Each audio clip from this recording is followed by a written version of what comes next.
Voilà, alors on va commencer par une question que M. Cohen a posée ce matin. Isacher Latov, toujours, il a des questions pertinentes. Alors, Rabbi Shalom à Cohen. Rabbi Shalom, il y a deux Shalom à Cohen. Shalom à Cohen. Ah, il y a Shalom à Cohen le Qatar et Shalom. C'est pas Shalom. D'abord, lui, c'est Shalom. Nous dit le Pasuk. Vatechel kol avodat mishkan, kol avodat mishkan Ohel Moed. Donc tout le Ham Israël a achevé tout ce qui est la réalisation du Mishkan. Vayasu b'nei Israël kechol asher tziva Adonai et Moshe ken asu. Tel qu'Akadosh Baruch Hu, les indications qu'il a données, tout a été réalisé ken asu. Vayaviu et Mishkan el Moshe. Ils ont amené le Mishkan vers Moshe, chez Moshe.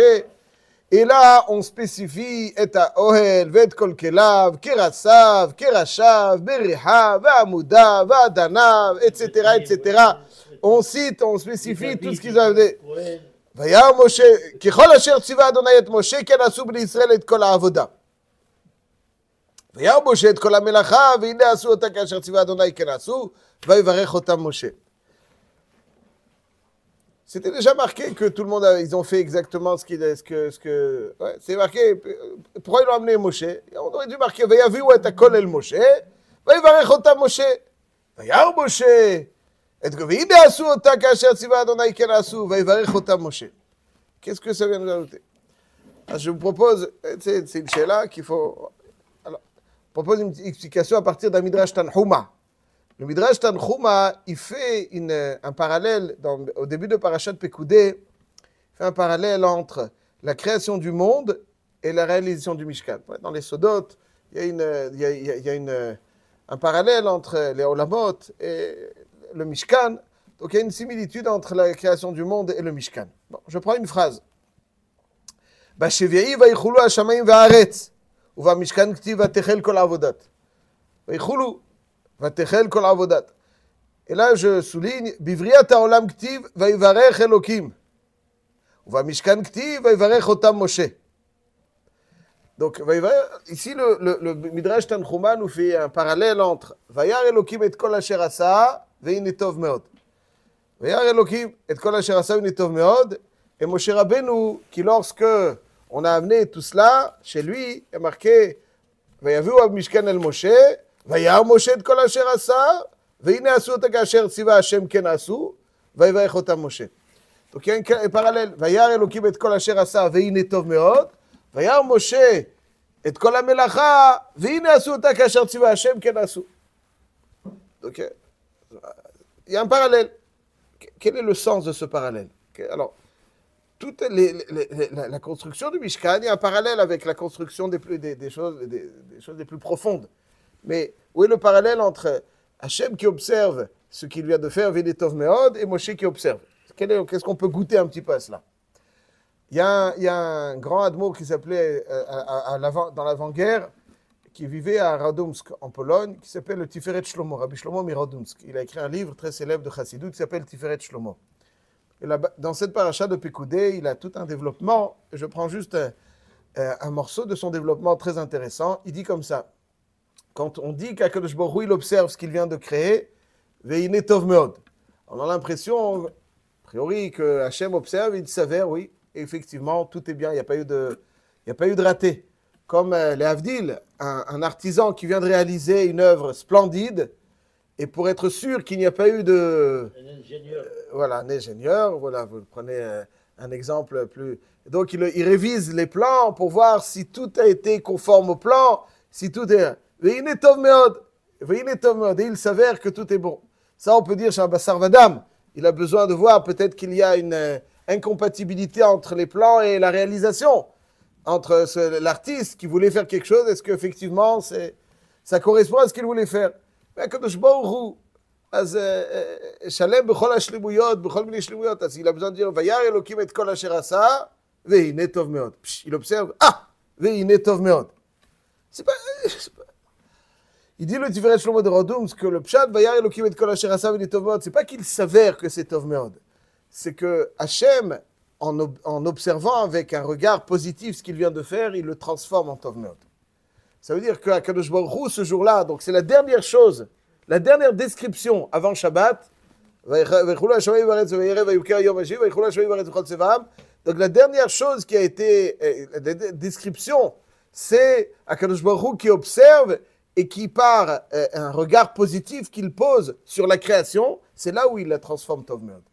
Ça veut dire qu'ici, Akadosh Baruch Hu a injecté dans la Bria cette réalité que pour que les choses deviennent bonnes, il faut un regard positif. Si on n'a pas le regard positif, les choses les plus belles, les plus prestigieuses, perdront leur valeur et perdront leur force, leur prestige. Alors c'est vrai ici, et faisons bien attention même dans quelque chose d'inerte. On parle dans une création, on parle dans la création, dans les minéraux, dans tout, dans les végétaux. Donc on ne parle pas forcément d'un homme. Même ça, si on pose pour qu'il devienne bien, Vayar Elokim et kol asher asa ve'hine tov meod. Grâce à Elohim tov meod. D'après ça, il dit Tivret Shlomo de Rodum que quand Moshe, que même avec tout ce que les Chachmei Lev ont réalisé avec à leur tête Betzalel, Yodea ya Betzalel et Tzaref Otiyot shebahem nivreu shamayim ve'aretz et Aholiav ben Achisamach. Moshe Rabbeinu a besoin d'observer ce qui a été fait avec l'œil positif de Moshe, avec son amour immense qu'il a pour le Ham Israël, l'œil positif de Moshe. Vayar Moshe et kol hamelacha, veine asu ota, kasher tziva Hashem kanasu, vayivarech ota Moshe. Donc ici le Midrash fait un parallèle, que la raison pour laquelle Moshe Rabbeinu a observé, il a observé chaque prat du Mishkan, chaque objet du Mishkan. Il veut l'observer. Regardez comment vous avez fait le Aaron avec précision. Regardez comme les Brichim, les Hamoudim, les Adanim, chaque chose suscitait l'émerveillement de Moshe. Regarde Moshe, l'émerveillement de Moshe, c'est qu'ils l'ont fait de façon très précise. Ce n'était pas le cas, même ce qu'ils ont fait, ça n'aurait pas été apte à accueillir Akadosh Baruch Hu. C'est-à-dire que l'âme, pour insuffler une âme, même aux choses qui paraissent inertes, pour l'insuffler une âme, parce que tout a une âme, pour l'insuffler une âme et les transformer, leur donner l'aptitude à accueillir Hachem, il fallait le regard positif de Moshe. C'est pour ça qu'on amène à Moshe, donc finalement, Moshe observe et effectivement tout est fait. Quand il a ce regard positif, cette satisfaction, il est émerveillé par la réalisation du Ham Israël qui était minutieuse et qui était parfaite. Alors là, Vayivarech ota Moshe, c'est par son regard qu'il les a bénis. Par son regard qu'il les a bénis. Comme Akadosh Baruch Hu, c'est le parallèle du Midrash. De la même manière qu'Hachem, Vayar Elokim et kol asher asa. Conséquence, Tov Meod, pas il s'avère, Tov Meod. Conséquence, Tov Meod, Vayar Moshe et kol hamelacha, veine asu ota. Conséquence, bracha, Vayivarech ota Moshe. Et si on observe un petit peu donc, de plus près, on se rend compte que Moshe Rabbeinu a insufflé à 2 reprises quelque chose de sublime et qui transforme, et qui, une âme qui donne l'aptitude à tous ces matériaux et à tous ces objets et pour accueillir Akadosh Baruch Hu. On le voit dans les Pekudei Mishkan, Mishkan Haedut. On le voit, donc Moshe Rabbeinu va intervenir, va insuffler quelque chose quand les matériaux étaient encore juste à l'état brut, et il va réinsuffler quelque chose lorsque les objets sont devenus objets. Il est marqué au début de la paracha, les Pekudei Mishkan, Mishkan Haedut, Asher Pukad, Alpi Moshe. Le Zohar HaKadosh s'interroge, est-ce que Moshe Rabbeinu, en bracha shruya la bedavar asamui minayin. On sait que la bracha n'imprègne quelque chose avec intensité que lorsqu'il est à l'abri des regards. Quand on compte ce qu'on a, c'est pas la meilleure façon d'insuffler la bracha. Ouais. Il faut que les choses soient à l'abri des regards. Alors donc le Zohar Kadosh dit, conformément à cette règle, pourquoi il est Pekudei Mishkan, pourquoi est-ce que Moshe Rabbeinu avait besoin de compter tout ce qui a été compté. Allez, l'idéal c'est que les choses soient, on se sert, puis voilà, il y a la bracha, il y a la bracha. Dit le Zohar Kadosh. C'est vrai que quand quelqu'un compte, alors effectivement, ça limite. Hazak, c'est le mot. Mais lorsque Moshe Rabbeinu comptait, c'est pour ça que ça lui donne autre chose, une autre.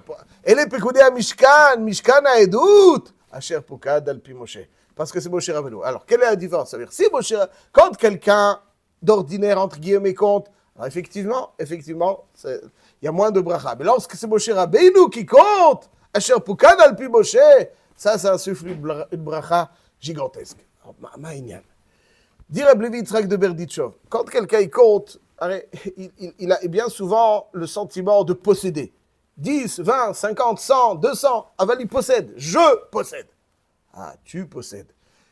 Je compte, ça veut dire pour avoir une image donc, de ce qui m'appartient, de ce dont je dispose.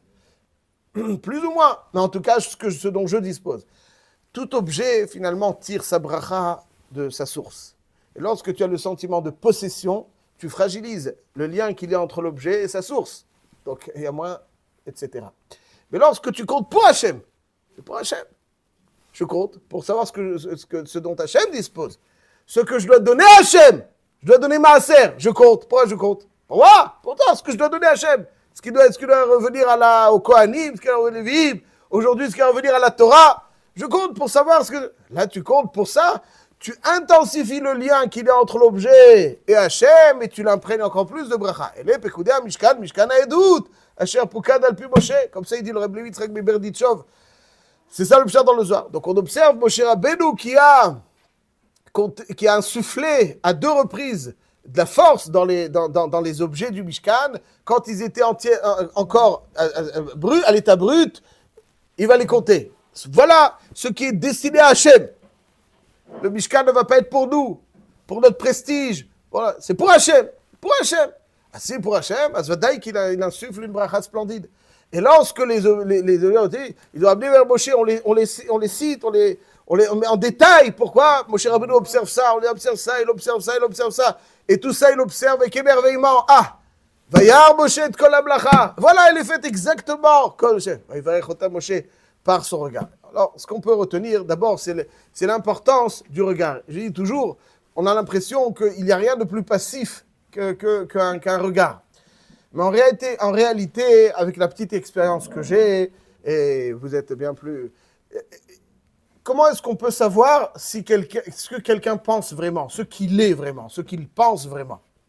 Est-ce que vous écoutez ce qu'ils disent? Moi, pour ma part, jamais. Enfin, j'écoute, mais je ne suis pas encore convaincu. Je ne serai convaincu lorsque j'observerai son regard. C'est dans le regard que tout se lit. C'est dans le regard que tout se lit.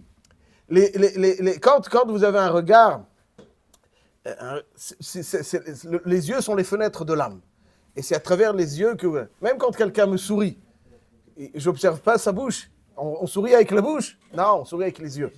On sourit avec les yeux. Si quelqu'un sourit avec les yeux, alors je sais qu'il me sourit. S'il me sourit avec la bouche, toujours, je regarde, qu'est-ce qu'il me sourit? Sourit avec les yeux. S'il doit avec les yeux, alors c'est que c'est un vrai sourire. Quand il me regarde, je vois ce que son regard exprime, pas ce qu'il me dit. Je dis juste pour terminer, une petite Moussar Haskel qu'il est important de préciser. C'est qu'en réalité, et en tant que parent, c'est l'une des choses les plus difficiles. Je pense la plus difficile. Un parent, il veut pour son enfant la perfection. C'est normal. Le problème, entre guillemets, donc c'est très bien, mais il y a une facette qu'il faut corriger. C'est que quand on veut la perfection, dès qu'on voit une imperfection, on pose un regard qui n'est pas toujours idéal. On voit un regard critique. Et or, donner à son enfant toutes les chances de réussir, c'est qu'il ait une opinion positive de sa personne. À chaque fois que quelqu'un a une opinion positive de ce qu'il est, il a des forces. S'il a une opinion négative de ce qu'il est, il a moins de force. Et vous avez des fois des gens brillants qui avaient une opinion négative de leur personne et ils n'ont pas pu exploiter ce qu'ils avaient quand même. Et comment est-ce qu'un enfant comment est-ce qu'on va créer une opinion positive de sa personne? C'est uniquement avec le regard. C'est-à-dire parce qu'il a confiance qu'il joue le rebelle ou pas. Il a confiance en le regard de ses parents. Et si ses parents le regardent avec un regard positif, il est convaincu que c'est un gars positif. S'il le regarde avec un regard négatif, il est convaincu que c'est un gars négatif. Voilà, c'est comme ça. Et en général, donc, c'est les parents qui vont créer l'opinion. On voit dans les familles, des fois, j'observe un petit peu, les parents qui observent, celui-là, c'est un bon gars, c'est un bon enfant. Tous les enfants sont bons, mais lui, c'est un clown. Eh bien, le regard de clown qu'il porte, ça va le transformer en clown. Mais il va s'habiller en clown et il va devenir le clown. Ouais, bon, ça c'est donc en fonction du regard que je pose. C'est ça. Donc si déjà dans l'inerte, on voit que le regard, ouais, il dit le Sforno dans Bereshit Perek Memchet, il dit, entre autres, il dit dans plusieurs endroits, Akadosh Baruch Hu, il dit à Moshe Rabbeinu, tu allez Rosh HaPisga, observe Eretz Israël. Après Moshe Rabbeinu, il était curieux, ouais, il voulait le tourisme, il voulait voir quoi? Avec, en voyant, c'est lui qui a donné le koach au Mishkan. Je crois qu'il y a un Maharsha qui dit, pourquoi Avira d'Eretz Israël markim? Parce que l'espace d'Eretz Israël a été observé par Moshe Rabbeinu, il lui a insufflé le koach de Chochma. Comme ça, il dit le Maharsha. Ça, c'est le koach de la Re'ia, et c'est grâce à cela que Moshe Rabbeinu a donné au Mishkan le koach nitzri qu'il allait avoir.